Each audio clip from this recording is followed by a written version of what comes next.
YTN 뉴스 FM 슬기로운 라디오 생활. 안녕하세요. 아나운서 최영진입니다. 자, 오늘 0시 기준 신규 확진자가 689명 발생했습니다. 사흘 연속 600명대를 기록했는데요. 3차 대유행이 시작된 이후 가장 많은 숫자입니다. 경기도 고양시에선 서울에 있는 가족과 친지 모임에 참석했던 확진자 수가 계속 늘면서 식당 등 밖에서 모이는 모임뿐 아니라 집에서 모이는 가족 모임, 친지 모임도 가급적이면 삼가달라는 방역당국의 당부가 있었는데요. 이번 주말 다 같이 집에서 멈춤 하시죠. 자, 오늘은 하늘마저도 뿌였습니다. 초미세먼지 때문인데요. 현재 초미세먼지 주의보가 발령됐습니다. 자, 오늘은 침방울 차단 덴탈 마스크보다는 보건용 마스크 꼭 착용하시길 바라고요. 자, 오늘 1부는 이슈 인터뷰 시간입니다. 코로나19로 많은 부분이 온라인으로 대체됐습니다. 이 어르신들은 온라인 문화생활도 쉽지가 않은데요. 이런 어르신들을 위해서 온 오프라인으로 배달되는 문화생활이 있다고 합니다. 관련 내용 들어보고요. 2부는 건강백과사전 시간 준비되어 있습니다. 오늘 수족냉증에 대해 알아보죠. 수족냉증 관련해서 궁금한 점 있는 분들, 또 배탈이 잘 나거나 잘 취하시는 분들, 지금 바로 단문 50원, 장문 100원의 유료 문자 샵 0945번으로 보내주시길 바랍니다. 애플리케이션 댓글창 활짝 열려 있습니다. YTN 뉴스 FM 슬기로운 라디오 생활 지금 바로 출발합니다. 네, 1부는 이슈 인터뷰 시간입니다. 올해 코로나19와 함께 집콕 생활이 생활화가 됐는데 각종 문화생활도 많은 부분이 온라인으로 대체되기도 했습니다. 온라인 접속이나 이용이 편리한 젊은 층과는 달리 이 어르신들은 이런 온라인 문화생활도 쉽지가 않은데요. 사회적 고립감으로 우울함을 이야기하시는 어르신들도 많습니다. 이런 어르신들을 위해서 온 오프라인으로 배달되는 문화생활이 있다고 합니다. 기존에 진행해오던 어르신 문화 프로그램을 비대면으로 진행하고 있는 건데요. 어떤 내용인지 자세히 살펴보겠습니다. 자, 함께 말씀 나눌 분 모셔보죠. 한국문화원 연합회의 김태웅 회장과 함께하겠습니다. 안녕하세요. 예, 안녕하십니까. 예, 예. 한국문화원 연합회 회장 김태웅입니다. 예. 자, 본격적인 이야기 나누기 전에 들어오실 때 뭔가를 좀 가지고 들어오시더라고요. 제 선물인 줄 알았는데 그건 아닌 것 같고 어떤 건지 좀 보이는 라디오로 소개를 좀 해주시겠습니까? 예, 저희가 비대면 문화활동을 통해서 이 어르신들을 위한 문화로 청춘 이 키트 꾸러미를 만들었습니다. 예. 잠시 소개해드릴까 합니다. 예. 이것은 집에서 어르신들이 또 뭐 혼자 하는 것도 괜찮으시고 모든 가족들이 같이 이렇게 이 문화활동에 대한 이 키트를 이용해서 만들어가지고 에코백도 만들 수가 있고 예.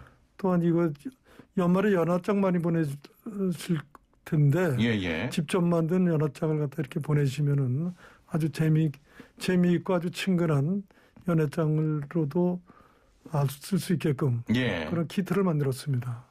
지금 가지고 오신 게 그 꾸러미인 거죠? 예, 제가 보여드릴까요? 예.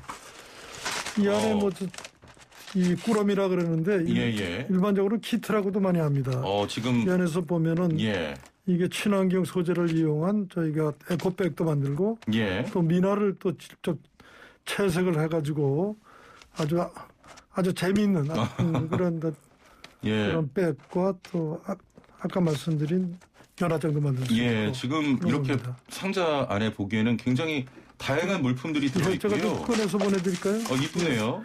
여기 뭐 색연필 같은 것도 있어요. 채색할 수 있는 색연필도 있고요. 아, 그렇군요. 여기서 이제 이걸 만들 수 있는 방법 또 되어 있고, 이거는 저희가 이제 여기 칼라, 이건 연필입니다.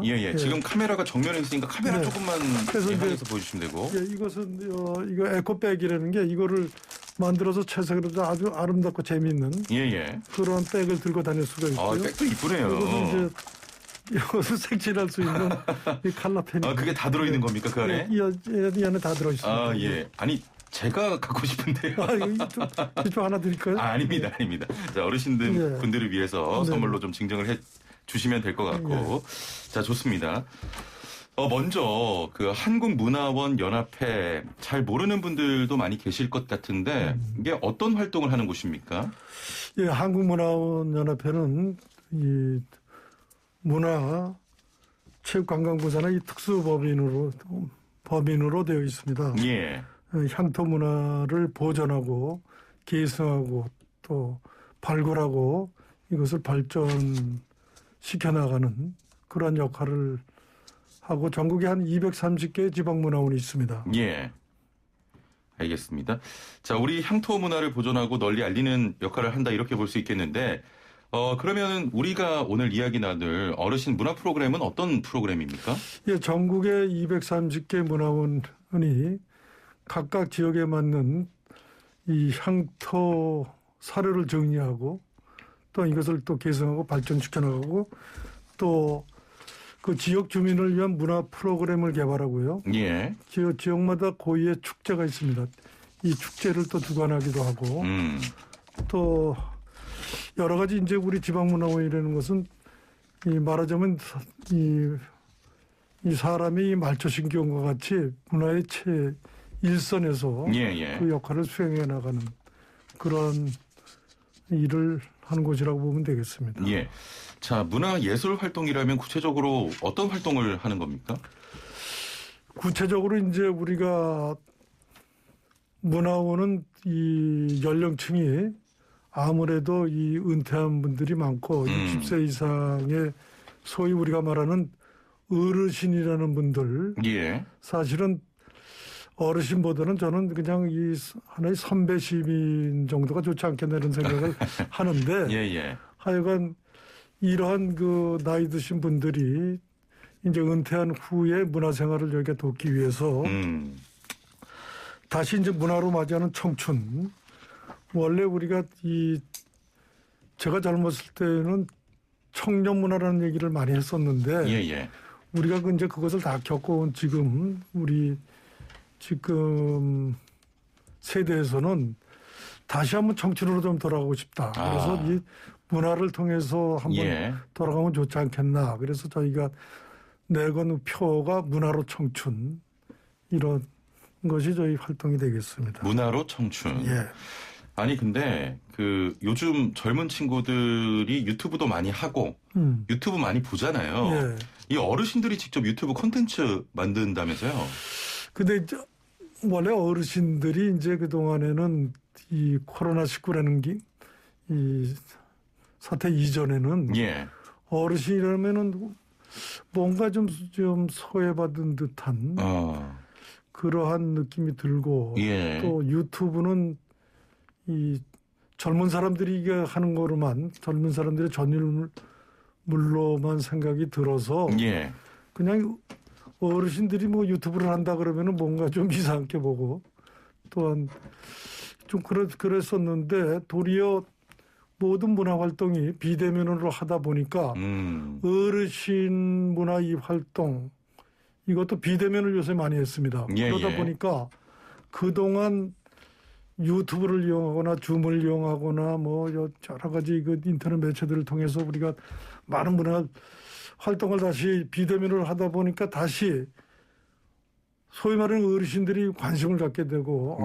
유튜브라는 것에 대해서 이것이 하나의 재미로만 보는 게 아니라 하나의 문화 활동의 영역으로 다시 이렇게 자리 잡을 수 있는 그런 도리어 아주 긍정적인 아주 면도 많이 지금 요즘 있다고 봅니다. 그래서 올해는 저희가 한 208개의 사업을 통해서 약 3,800개 프로그램을 개발을 하고 3,800개? 3,800개. 굉장히 많네요. 그동안에서 현재 참여한 인원이 12만 3,500명. 비대면으로 이렇게 통한 이 문화 사업을 하고 있습니다. 좋습니다. 올해만 봐도요. 그동안 어르신들이 문화생활을 할 수 있는 것이 좀 한정적이었다 이런 걸 많이 느낍니다. 어르신들을 위한 그 문화 프로그램들이 또 중요한 역할을 하겠다 이런 생각이 들거든요. 어떠십니까? 그렇습니다. 어르신들이 원래 일상생활이 그 문화고 매일매일 저희가 활동하는 게 그 문화 활동 아니겠습니까?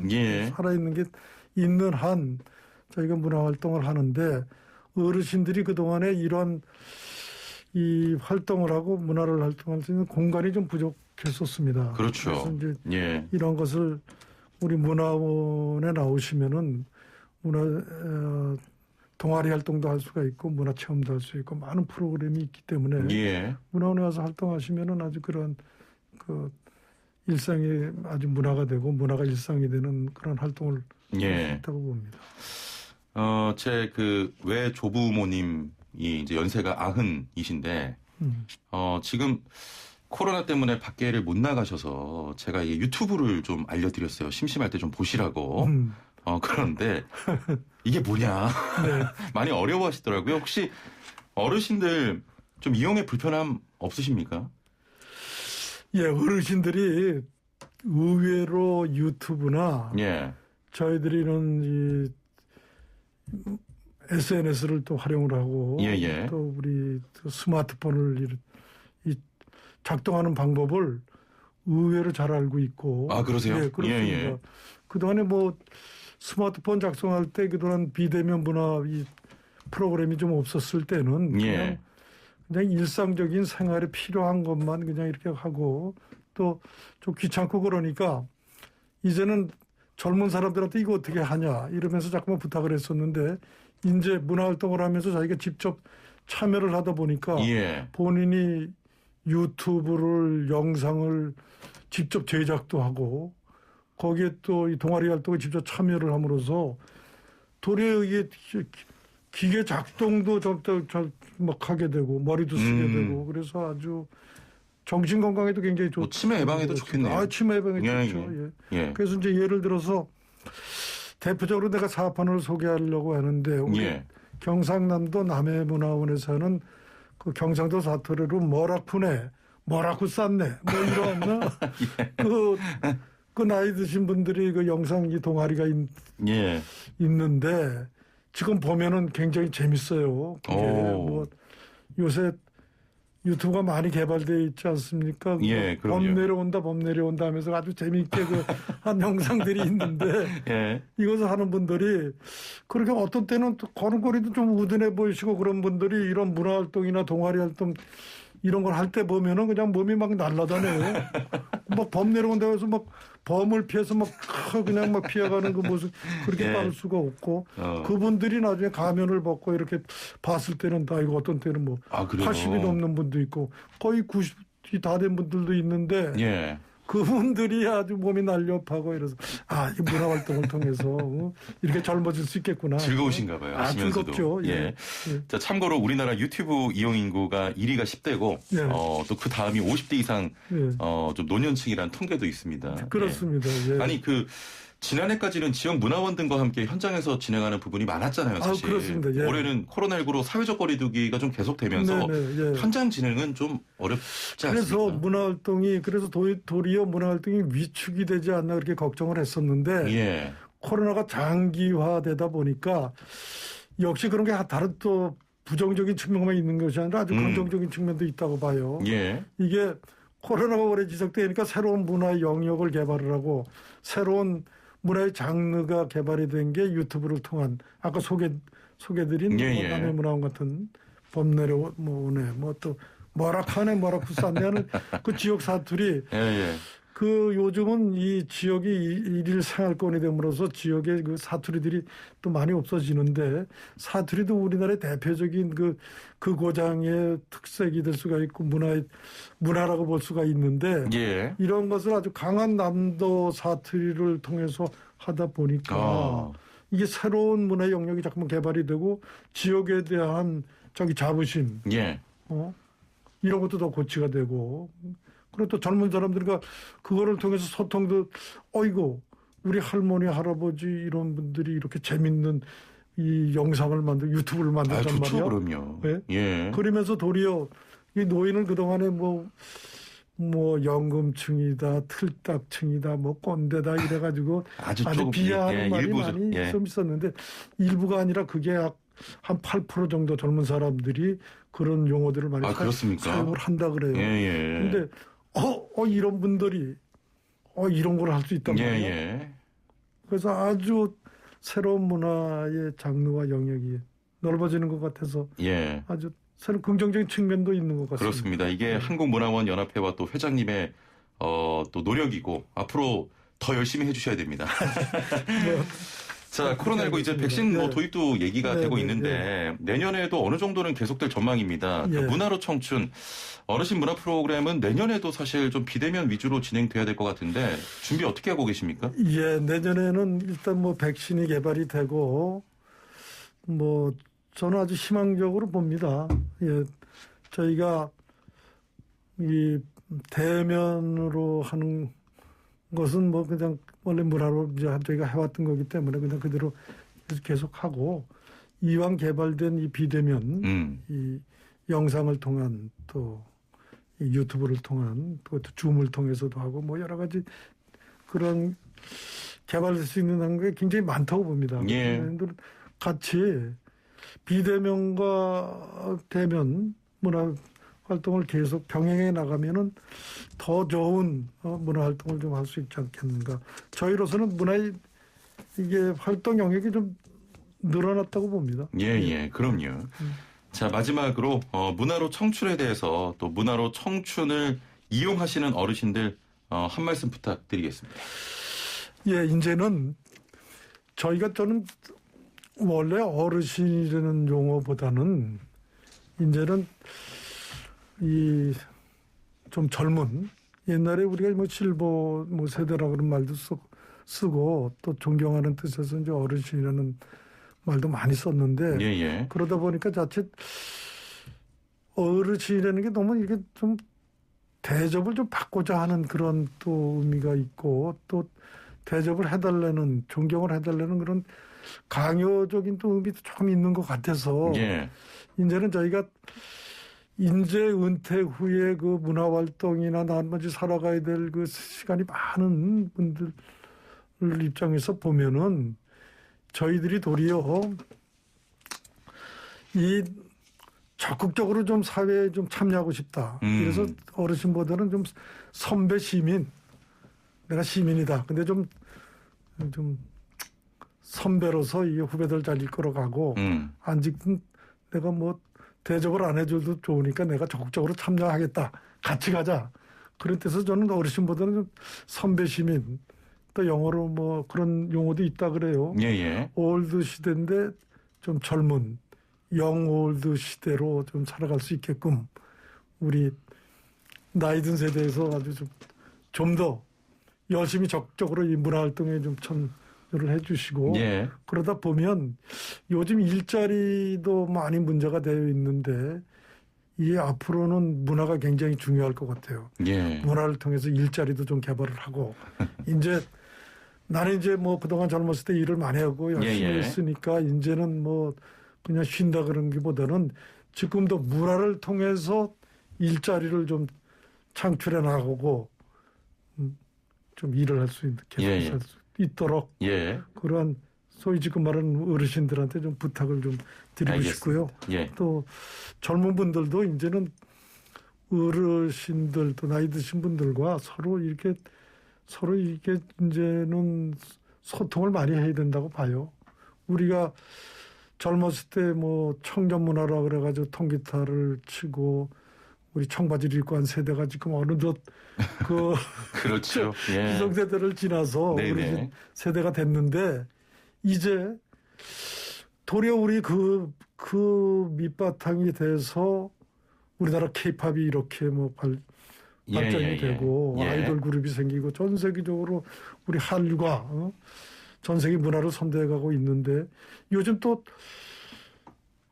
예전에 그 트로트 가수들이 다시 또 재조명을 받고 있잖아요.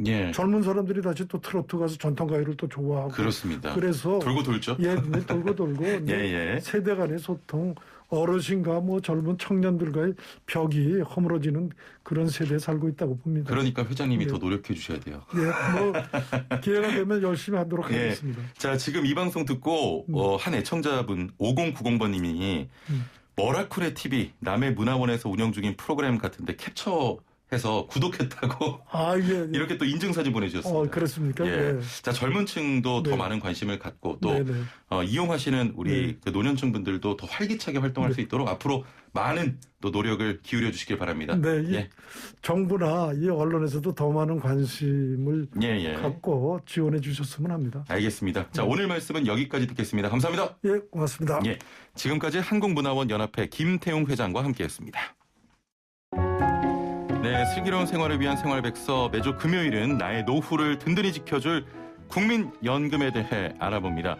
자, 오늘은 국민연금 납입이 부담스러운 분들을 위한 지원 방법에 대해 이야기 나눠보려고 하는데요. 자세한 내용 100세 시대 국민의 든든한 파트너 국민연금공단의 홍지희 과장 연결해 들어보겠습니다. 과장님 나와 계시죠? 네, 안녕하세요. 예. 자, 국민연금을 통해서 노후 걱정 없이 지내면 좋겠지만 사실 아직도 국민연금 혜택을 받지 못하는 분들이 많습니다. 이런 분들을 위한 지원 제도는 없습니까? 네, 있습니다. 두루누리 사회보험료 지원 제도라는 건데요. 예. 네, 소규모 사업장 근무하시는 분들의 보험료 부담을 좀 줄여드리기 위해서 국민연금과 고용보험료 일부를 지원해드리는 제도예요. 예. 네, 그래서 근로자 10인 미만의 소규모 사업장에서 일하시면서 월 소득이 215만 원 미만인 직장이시라면 이 두루누리를 통해서 보험료를 지원받으실 수가 있어요. 아, 두루누리 사회보험료 지원 제도군요. 네. 예. 지원 규모는 어느 정도 되는 겁니까? 네, 이거는 사업장 규모 또 국민연금 신규 가입자인지 이 여부에 따라서 최소 30%에서 최대 90%까지 차등적으로 지원이 돼요. 예. 보험료 지원은 현금 지급은 아니고요. 당월분 보험료를 납부 기한까지 완납을 하시면 다음 달 보험료에서 지원금만큼 차감하고 고지하는 방식으로 이루어지고 있어요. 예. 요즘 자영업 하시는 분들이 정말 힘들지 않습니까? 네. 이분들도 지원을 받을 수가 있나요? 네, 올해 초에 이제 국민연금법이 개정이 됐습니다. 예. 저소득 지역가입자에 대해서 보험료 지원이 좀 가능해졌어요. 예. 사업 중단 등으로 납부 유예하셨던 분들이 다시 납부를 재개하실 경우에 보험료를 최대 1년간 지원을 하는 제도인데요. 지금 시행을 준비하고 있습니다. 예. 보험료 지원이 이렇게 좀 지역가입자까지 확대가 되면은 사각지대 해소에 좀 도움이 많이 되지 않을까 기대를 하고 있습니다. 예. 자, 지원 대상도 점점 넓어지고 있는 것 같습니다. 올해 코로나19가 계속되면서 그 여파로 직장 잃으신 분들도 있는데 이렇게 실업 등으로 어려움 겪고 계신 분들에게 도움이 될 지원 제도도 있습니까? 네, 그렇죠. 직장에 잃으신 분들한테는 실업 크레딧 제도라는 게 있어요. 예. 만 18세 이상에서 60세 미만의 이제 구직급여 받으시는 그 수급자분들이 연금보험료 납부를 희망을 하실 경우에는 국가에서 국민연금 보험료의 75%를 최대 1년간 지원을 해주는 그런 제도예요. 예. 이 소득이 없는 상황에서 사실 보험료 납부하시는 게 좀 부담스러우실 수 있잖아요. 그렇죠. 예, 그래서 국민연금은 가입 기간이 길수록 노후에 받게 되신 연금액이 많아진다. 이거 기억하시죠? 예. 네, 그래서 실업 크레딧 신청을 하시면 한 달에 보험료 25%만 내셔도 가입 기간이 좀 추가가 되기 때문에 이 제도 활용하시는 게 좀 가입 기간 늘릴 수 있는 좋은 방법이라고 생각을 하고 있습니다. 예. 한 달에 보험료 25%만 내고 1개월의 가입 기간을 추가할 수 있다. 네, 맞습니다. 예, 이게 실업 크레딧 제도죠? 네. 예, 알겠습니다. 실업 크레딧 외에 다른 크레딧 제도가 더 있습니까? 네, 크레딧 제도는 다른 것도 있고요. 출산 크레딧과 군복무 크레딧 제도가 있어요. 예. 예, 출산 크레딧이라는 것은 2008년도 이후에 둘째 자녀 이상을 출산을 하거나 혹은 입양을 한 경우에 보험료를 납부하시지 않고도 가입 기간 추가로 또 인정을 해드리는 제도입니다. 예, 자녀가 2명인 경우에는 12개월, 또 그 두 분보다 자녀가 더 많으시면 한 명마다 18개월씩 추가가 되시고요. 최대 50개월까지 가입 기간이 인정이 되는 거예요. 예. 지금 군 복무 크레딧 제도 있다고 하셨는데 군 복무 하신 분들이 지원을 받는 겁니까? 네, 맞습니다. 예, 현역병, 또 사회복무요원, 또 상근예비역 이런 분들이 대상인데요. 이분들도 2008년도 이후에 입대하셔서 6개월 이상 병역 의무를 이행을 하시면 6개월의 가입 기간이 인정이 되는 제도예요. 네, 이 군복무 기간의 전부나 혹은 일부가 공무원 연금이나 혹은 타공적 연금, 재직 기간에 포함이 되신다면 이 군복무 크레딧은 인정이 되지가 않습니다. 예. 출산 크레딧하고 군 복무 크레딧은 지금 바로 신청하는 건 아닌 거죠? 네, 이거는 바로 신청하시는 건 아니고요. 나중에 연금 받으실 때 그때 신청을 하시면 되세요. 예, 알겠습니다. 자, 오늘 말씀 감사합니다. 네, 감사합니다.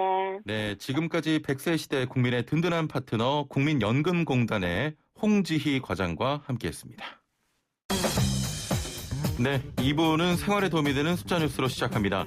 먼저 첫 번째 숫자는 2020년입니다. 방탄소년단이 미 시사 잡지 타임이 선정하는 2020년 올해의 연예인으로 선정됐습니다. 자, 타임은 BTS가 음악 차트에서 가장 큰 인기를 누리는 그룹일 뿐만 아니라 세계에서 가장 큰 밴드가 됐다며 팝스타들 가운데 정점에 올랐다고 선정 이유를 밝혔습니다. 자, 코로나로 인해 우리나라뿐 아니라 전 지구촌이 힘들고 고됐던 2020년 한 해 그나마 위로와 힘이 돼준 BTS 진심으로 축하하고 고맙습니다. 그의 국적은 대한민국입니다.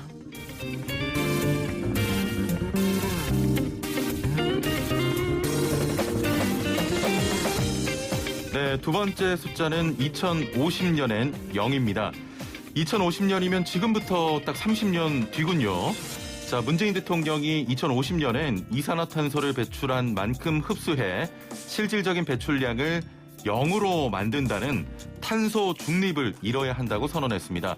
자, 이른바 탄소 중립 선언인데요. 문 대통령은 이를 위해 재생에너지를 활용한 수소, 에너지 IT 등 신산업의 투자를 아끼지 않겠다고 밝혔습니다. 자, 어제 이 발표가 나오자 탄소 중립 관련한 투자처가 어디냐? 여기 있다. 각종 주식과 투자 카페가 시끌시끌 하다던데요. 저는 이산화탄소를 배출하는 만큼 줄이게 되면 공기가 맑아지겠구나. 50년 뒤면 내가 그 공기를 마실 수 있을까 이런 생각을 했는데 역시 투자 고수들은 다릅니다.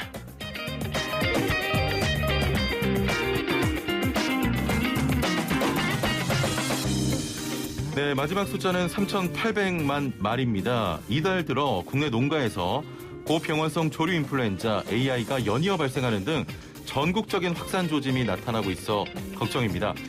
3,800만 마리는 4년 전 AI가 발생했을 때 전국적으로 살처분된 닭과 오리 등의 숫자인데요. 엄청나죠? AI 중앙사고수습본부에 따르면 지금까지 국내 가금 농장에서 발생한 고병원성 AI는 전북 정읍과 전남 나주, 영암, 경기 여주 등 총 8건입니다. 살처분된 닭과 오리, 메추리 등 가금류는 401만 마리입니다. 자, 이미 전라남북도와 경북을 지나 경기도 여주까지 전국적으로 유행이 시작된 게 아니냐 이런 분석이 나오면서 4년 전의 악몽이 자꾸 떠오르는 건데요. AI 확산세가 지속돼 살처분 규모가 커진다면 닭고기나 달걀 등 공급에도 파장이 있어 가격 급등으로 이어질 수 있다는 우려도 나오고 있습니다. 자, 사람들은 코로나 확산에 닭, 오리 등은 AI 확산에 떨고 있는 상황, 방역 철저히 해서 무탈하게 올 겨울을 넘겼으면 좋겠습니다. 지금까지 생활에 도움이 되는 숫자 뉴스였습니다. 네, 2부는 11시에 만나는 슬기로운 백과사전 준비했습니다. 매주 금요일엔 건강 백과사전을 펼쳐봅니다. 자, 올겨울 기습 한파가 자주 찾아올 거란 전망이 있었는데요. 다음 주에는 전국으로 기온이 더 큰 폭으로 떨어지고 곳곳에 눈도 쏟아진다고 합니다. 자, 이렇게 날씨가 차가워지면 수족 냉증을 앓고 있는 분들은 그야말로 괴로움을 호소하는데요.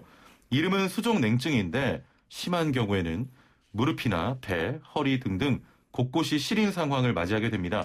수족 냉증, 손발이 차갑다 정도로 단순히 스쳐 지나갈 게 아니었군요. 자, 자세히 살펴보려고 하는데요.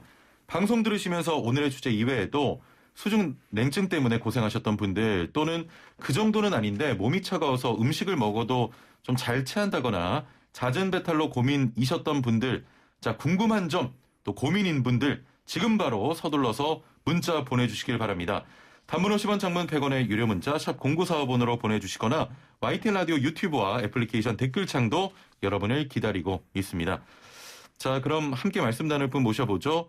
따순몸 한의원의 김경호 원장님과 함께하겠습니다. 안녕하세요. 네, 안녕하세요. 예, 제가 그 담당 PD에게 옛날부터 말씀을 지속적으로 드렸는데 네네.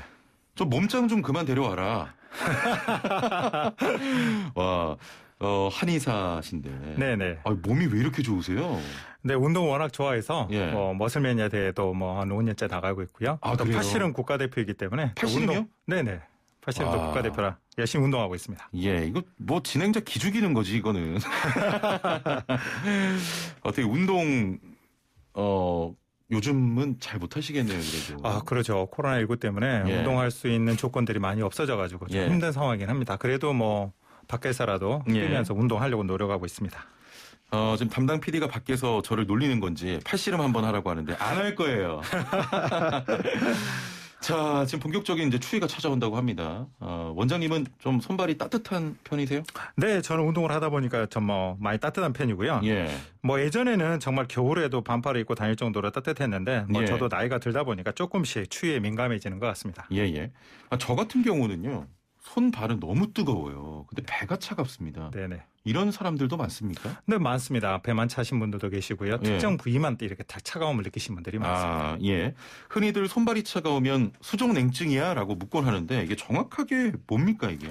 네, 수족냉증은 추위를 느끼지 않을 정도의 온도에서도 손이나 발이 지나치게 차갑고 시려서 일상생활에 좀 불편함을 느끼시는 증상이죠. 예. 그러면 손발이 차가우면 무조건 수족냉증이라고 봐야 됩니까?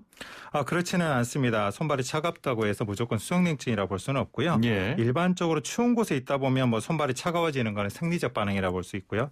저도 추운 곳에 있으면 손발이 차가워지니까요. 예. 근데 수족냉증은 추운 곳뿐만 아니라 좀 따뜻한 곳에서도 손발이 차갑고 시리다는 경우인데요. 예. 손발이 차더라도 조금만 따뜻하게 해주면 그 증상이 사라진다면 치료가 필요 없다고 볼 수 있겠죠. 그러면은 치료가 필요한지 안 한지 기준이 좀 궁금한데 지금 방금 말씀하신 게 기준이 되는 겁니까? 네, 맞습니다. 그런 기준이 될 수 있는데요. 생활이 불편할 정도로 수족냉증이 심한 경우라고 하면 예를 들어서 저 같은 경우 작년과 올해 같은 경우 되게 더웠잖아요. 예. 그런데도 불구하고 손발에 핫팩을 붙이고 오시는 분들도 계시고요. 그러세요? 네, 그런 날씨인데도. 한여름에도 전기장판을 하고 주무시거나 손발이 차가워서 덧신이나 양발들을 2겹, 3겹 이렇게 신고 주무시는 분들 계십니다. 예. 이런 나타나는 증상에 따라서도 확인해 볼 수 있습니다. 또 예. 체온을 직접 재면서 보면 온도차가 10도 이상 이렇게 손발에는 20도, 25도 이렇게 좀 낮춰지는 분들 계시거든요. 그렇군요. 이런 진단을 통해서도 확진할 수 있습니다. 예. 자, 겨울에 바람이 너무 차가울 때 손이 시리면 통증이 오기도 하지 않습니까? 네네. 수족냉증도 이렇게 통증이 생기는 경우까지 있습니까? 네, 있습니다. 보통의 수족냉증의 경우에는 손발이 차다거나 저리는 정도에서 멈추고요. 또 예. 아랫배가 차다거나 추위를 좀 탄다. 심한 경우에는 뼈가 시리다 뼈속에 바람든다는 표현을 넘어서 통증, 특히 밤에 이제 심한 통증을 느끼시는 분들이 있는데요. 예. 손발 끝으로 가는 말초로 가는 혈관이 과도하게 딱 수축하면서 혈액 공급이 전혀 안 되는 경우인데 손발의 온도가 20도 이하, 15도나 16도 정도가 내려가면 통증까지 느끼게 되는 건데요. 예. 심한 분들 중에서는 마비가 되고 저는 손발에 너무 아파서 숨도 못 쉴 정도라고 하시는 분들도 계시거든요. 그래서 이런 이제 특정 손가락이나 발가락이 창백하게 변하면서 심하면 상처가 잘 회복되지 않고 궤양이나 괴사 등이 나타나게 되는데 이걸 이제 레이노이드 증후이다. 이런 경우는 좀 신중히 치료해야 될 것 같습니다. 그렇군요. 제가 서두에도 여쭤봤습니다만 몸의 일부가 차가운 거잖아요. 손발 네네. 이외에 다른 부분이 차가워지는 경우도 있나요? 네, 있습니다. 손발뿐만 아니라 복부, 특히 아랫배가 차라고 하시는 분도 계시고요. 그런데요. 등이 시리다. 허리가 시리다, 골반이 시리다, 예.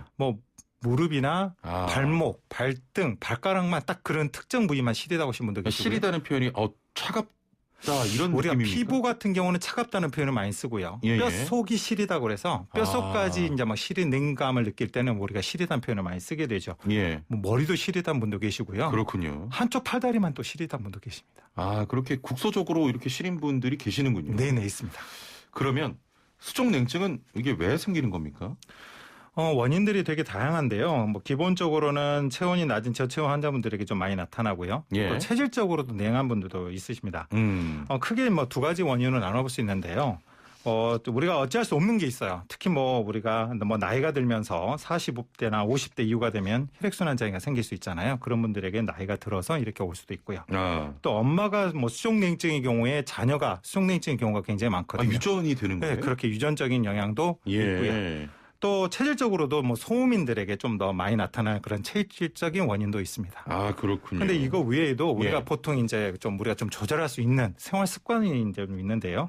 냉동 창고 등의 추운 곳에서 일하시는 분들, 뭐 이렇게 외부 자극이 좀 추운 곳에서 일하니까 이제 수족냉증 오신 분들, 그다음에 스트레스나 자율신경 등의 장애로 인해서 또 호르몬 변화 등에 인해서 나타나기도 하고요. 또 운동 부족이나 뭐 근육량 감소, 뭐 햇볕 부족 등 햇볕은 못 보다 보니까 또 그러고 오신 분들, 또 약제 부작용까지도 있습니다. 아, 그렇군요. 좀 다양한 원인이 있네요. 네네네. 지금 한의학에서는 체질로 분류가 되는데 지금 방금 말씀하신 그 체질에 따라서 더 취약한 사람이 있는 거군요. 네, 있습니다. 특히 소음인 분들에게 좀 많이 나타나는. 소음인. 네네. 그런 분들은 이제 통계적으로 탁 이렇게 나온 건 없는데 제가 진단을 하다 보니까 임상하다 보니까 한 70-80% 정도 되신 분들은 소음인 경향이 많고요. 소음인 특징을 좀 말씀해 주실래요? 소음인 분들은 소화기 계통이 좀 약하고 손발이 차거나 좀 예민하신 분들. 예민이요? 체형적으로는 하체가 조금 이렇게 살이 더 허벅지 쪽이나 살이 찌신 분도 많고요. 피부도 좀 하얗고. 이런 분들이 좀 많이 있습니다. 그리고 이제 70-80% 경우는 그렇지만 나머지 한 태음인이나 뭐 소양인들에게도 한 20-30%, 20% 정도가 있고요. 태양인의 분들은 좀 드물게 볼 수 있습니다. 혹시 죄송합니다만 이게 듣다 보니까 재밌어서 그런데 네네. 태음인하고 뭐 태양, 소양인 잠깐 특징만 간단하게 좀 구분할 수 있는 방법이 너무너무 많아서 딱 한마디로 이렇게 표현할 수 없는데 뭐 체격적으로 보면 태양인들은 목이 좀 두꺼운 편이 많고요. 목이 두껍다. 네네. 뭐 타이슨처럼. 뭐 저돌적이고 좀 활동적이죠. 폭군 뭐 이런 에너제틱한 분들이 많고요. 폭군이요? 네, 좀 뭐 옛날 같으면 좀 히틀러 스타일 뭐 이렇게. 그게 태양인입니까? 약간 그런 경향이 좀 있는 거지 그걸로만 말할 수는 없고요. 소양인 분들은 좀 어깨가 넓거나 뭐 이렇게 좀 마른 체이면서도 어깨가 좀 넓으신 분들 이런 분들이 많고 태음인들은 복부가 좀 이렇게 살이 좀 많이 찌는 살이 쪘다 하면 좀 배부터 쪄요 이런 분들. 뭐 이런 분들이 체형적으로는 좀 특징적으로 있습니다. 여성 이제 소음인들은 아까 말씀드렸듯이 허벅지 쪽에 좀 살이 먼저 찌는 이런 경향이 있지요. 딱 그것만으로 볼 수는 없습니다. 그렇죠. 뭐 다양한 이제 특징들이 있겠지만 성격적으로도 좀 다 다르죠. 태음인 분들은 삭히는 게 많고, 뭐 소양인들은 좀 활달한 분이 많고, 소음인들은 생각이 좀 많고, 뭐 이런 거 있습니다. 알겠습니다. 네. 수족냉증 보면 그 여성 분들이 많은 것 같은데 남자분들도 있습니까? 네, 남자분들도 있고요. 대표적으로 뭐 저희 뭐 수족냉증을 전문을 하니까 환자분들을 보면 여성분들이 한 80% 정도 되고요. 남성분들이 한 20% 정도 차지하는 것 같습니다. 특히 여성분들은 뭐 임신이나 뭐 출산, 뭐 또 폐경 등 갑작스러운 호르몬 변화도 많이 겪고 또 가사노동 등의 스트레스 상황에 많이 놓이게 되잖아요. 또 남성들보다는 아무래도 운동량이 좀 부족하다 보니까 근육량이 부족해서 뭐 수족냉증이 조금 더 많은 것 같고요. 실제 진찰해 보면 뭐 여성분들이 뭐 좀 예민하시고 또 운동량도 부족해서 근육량이 부족하니까 또 그런 것 같고 남성 같은 경우는 오시는 분들이 그 20% 차지하시는 분들이 20대 전후로서는 주로 손발이 차갑음과 동시에 수족냉증과 동시에 수족다한증 손발이 좀 땀이 많아요. 이런 환자분들이 좀 많고 30, 40대는 별로 없다가 갑자기 50대 중반이 넘어서면 다른 부위보다는 특히나 종냉증이라고 해서 발목이 시려요, 발등이 시려요, 발가락이 시려요. 이런 발이 시리다고 오시는 분들이 대다수 차지하십니다. 아니 근데 조금 전에 수족냉증인데 다한증으로 오시는 분이 있다고 하셨잖아요. 네네네. 수족냉증인데 그 부위에 땀이 날 수가 있습니까? 네네. 수족냉증 환자분들이 우리가 다한증 환자분들도 상당히 많거든요. 그 다한증 환자분들이 손발이 뜨거워서 오신 분들이 많을 것 같은데 그런 분들은 의외로 한 20% 정도밖에 없고요. 오히려 손발이 차면서 오시는 수족냉증 환자분들. 손발이 찬데 그쪽에 땀이 또 나는 거예요? 사실 땀이 나면서 해열 작용을 하기 때문에 또 차가워지는 경향도 있거든요. 그렇구나. 네, 그래서 그런 분들이 아무튼 수족 다한증 환자분들이 냉증 환자분들이 한 80% 되는 것 같습니다. 일단 여성분들이 굉장히 많은 비중을 차지하고 있고요. 이렇게 몸이 차가우면 소화가 안 된다거나 좀 배가 아프거나 이런 경우도 많은 것 같은데 수족냉증 있는 분들은 이런 경향이 많은 편입니까? 네, 많은 편이고요. 특히 이제 우리가 뭐 밥을 할 때 밥통이 좀 따뜻해야 밥이 또 되잖아요. 예, 예. 그것처럼 위와 장은 좀 따뜻해야만 소화 흡수가 좋을 텐데 또 그러지 못하다 보니까 배가 차게 되면 뭐 소화불량이나 복통, 설사 등의 위장 질환을 많이 호소하시기도 하고요. 예, 예. 또 감기가 너무 또 잘 걸린다는 분도 계시고, 아, 그렇구나. 또 예, 앉았다 일어서면 어지럼증이나 뭐 그걸 기립성 저혈압이라고 그러거든요. 예. 그런 증상, 두통이나 저체온증. 또 손발이 찬데도 유독 손발이 아까 말씀드렸는데 땀이 많은 속 다한증. 예. 여성분들 같은 경우는 좀 많으신데 생리통이나 생리불순, 또 임신을 하려고는 잘 안 되는 뭐 난임이랄지, 예, 또 우리가 많이 겪고 있는 산후풍이랄지 냉티아 같은 경우도 많이 동반되기도 합니다. 예, 예. 자, 근데요, 이 단순히 손발이 좀 차갑다고 병원 가기에는 망설여지는 게 있거든요. 네. 어떤 병원으로 가야 될지도 모르겠고 이 치료 대상으로 봐야 되겠습니까? 뭐 아까도 말씀드렸듯이 따뜻한 곳에 있으면 금방 손발이 뭐 차가운 증상이 사라진다면 예. 병원을 안 가셔도 되겠죠. 근데 이제 생활이 불편할 정도로 손발이 차거나 위에 방금 말씀드렸던 뭐 동반 증상들이 있으신 분들, 그리고 통증의 양상까지 나타나시는 레이노드 증상이나 뭐 관절염, 좀만 추워도 뭐 관절염이 심해지신 분들은 반드시 치료해야 될 것 같습니다. 예. 자, 저희가 문자가 좀 들어와서요. 문자 상담하면서 또 이야기 이어가 보도록 하겠습니다. 네네. 5209번님, 50대 주부입니다. 혈압약 복용 중인데 혈압 정상을 유지하고 있고요. 손과 발이 찬데 일상생활 할 수 있는 방법 알려주세요라고 하셨거든요. 혈압약과 좀 연관이 있나요, 이게? 혈압약 같은 경우는 우리가 보통 추워지게 되면 혈압이 상승하는 경향이 있거든요. 예, 예. 1도가 떨어질 때마다 한 1.5mm의 HG가 올라가니까. 그런데 이제 혈압약을 드시게 되면 우리가 일정 부분 혈압이 공급이 되는 말초까지 공급이 돼야 되잖아요. 예. 근데 혈압약을 먹게 되면 혈압을 낮추게 되니까 오히려 말초까지 혈액이 잘 안 가는 경향이 있게 돼요.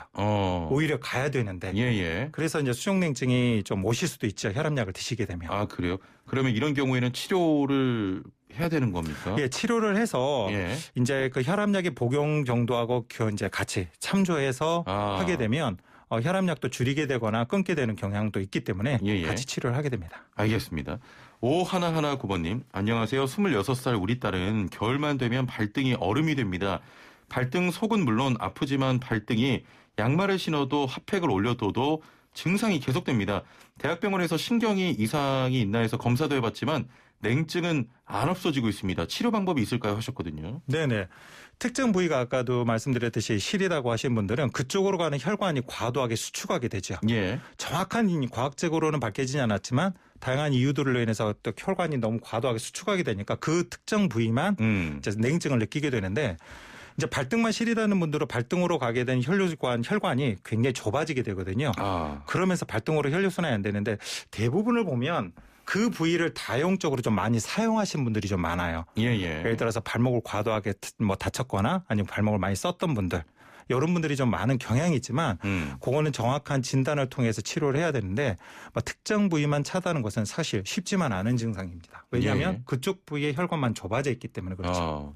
그러면은 이게 수족냉증 어떻게 치료를 해야 되는 겁니까? 수족냉증 치료 같은 경우는 저희가 한의원 같은 경우에서는 침, 뜸, 부항 뭐 이런 치료들을 하게 되는데요. 뭐 증상과 나타난 증상에 따라서 또 체질적인 것을 고려하게 되는데, 특히 그 치료 중에 약물 치료 같은 경우는 전통적으로 막힌 것, 좀 이렇게 아까 좁아졌다 했잖아요. 막힌 것을 좀 뚫어주는 동시에 몸을 좀 따뜻하게 해주는 한약재를 사용해서 처방하게 되는데, 한약적으로 마왕탕이나 계지탕, 십전대보탕류를 처방하게 되고요. 체질적으로도 소음인들에게는 승향인기탕이나 태음인들에게는 태음조이탕, 소양인들에게는 현방지왕탕, 이렇게 해서 체질적으로도 구분해서 약을 처방하게 됩니다. 예, 알겠습니다. 9310번님께서는 아이스 커피 좋아하는 것도 수족냉증이나 속이 더부룩한 거에 관련이 있을까요? 하지만 포기할 수 없어요. 얼죽아라고. 요즘 얼죽아라고. 예. 혹시 아시죠? 겨울에도 좀 아이스커피 고집하는 분들 많으신데, 이 질문은 뭐냐면, 이 차가운 음식을 좋아하는 분들이 많은데 먹으면 수족냉증과 좀 연관성이 있겠느냐, 이런 질문 같아요.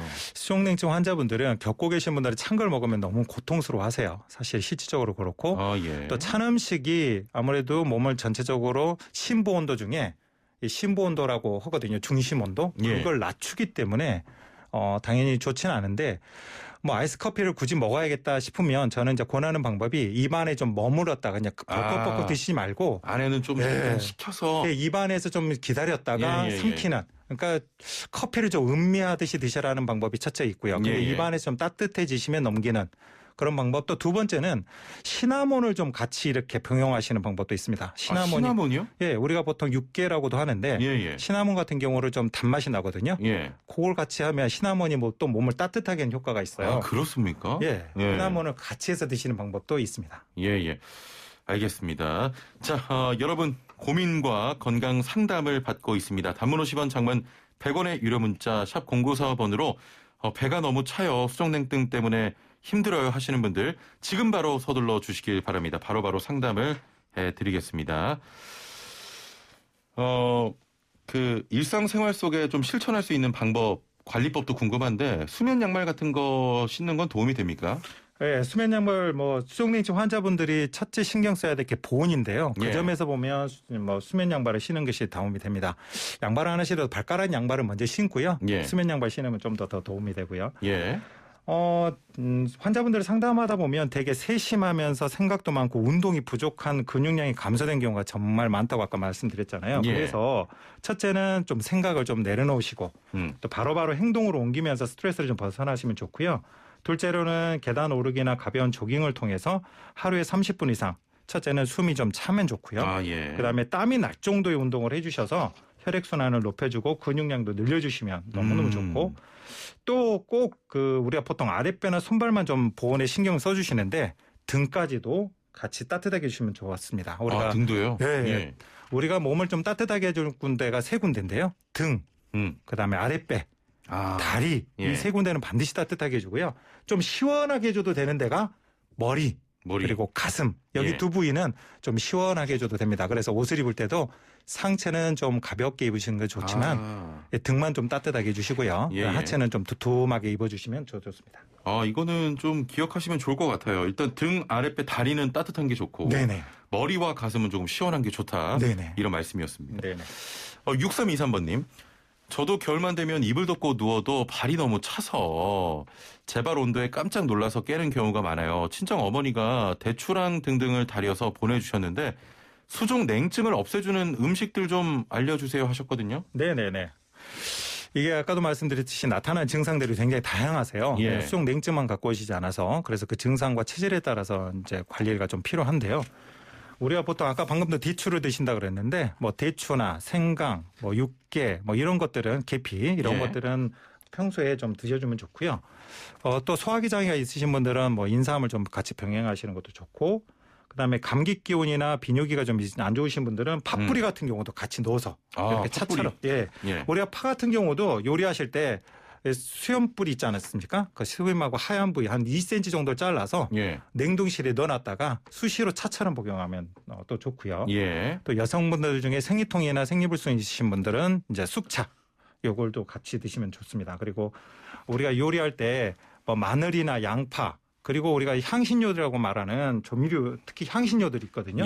그런 향신료들은 몸을 따뜻하게 하는 효과를 대부분 갖고 있습니다. 특히 뭐 우리가 많이 하는 후추, 뭐 정향, 클로브라고 하거든요. 시나몬 같은 경우를 요리할 때 같이 버무려서 같이 하시면 좋고 고기를 드시더라도 몸을 따뜻하게 해주는 뭐 닭고기나 양고기 뭐 이런 소고기 이런 류를 좀 드시는 음식이 많네요. 네, 그런 것들을 주는. 근데 이걸 좀 주셔야 되는 게 먹었는데 설사를 하거나 몸이 좀 차가워진 느낌이 드시는 음식이 있다면 그건 좀 자제하시면 좋습니다. 알겠습니다. 시간이 벌써 이렇게 흘러서 마칠 시간이 됐습니다. 벌써 그렇습니까? 다음번에 또 다시 한번 모시겠습니다. 네네. 감사합니다. 네, 감사합니다. 네, 지금까지 따순몸 한의원의 김경호 원장과 함께했습니다. 네, 오프닝에서도 말씀드렸지만 코로나19 상황이 심각합니다. 이번 주말 다 같이 집에서 멈춤 하시죠. 자, 다음 주부터는 기온이 큰 폭으로 떨어지고 많은 양의 눈이 온다고 합니다. 주말 잘 보내시고요. 빌리 조엘의 피아노맨 전해드리면서 인사드립니다. 다음 주 월요일에 뵙죠. 최영진이었습니다. 고맙습니다.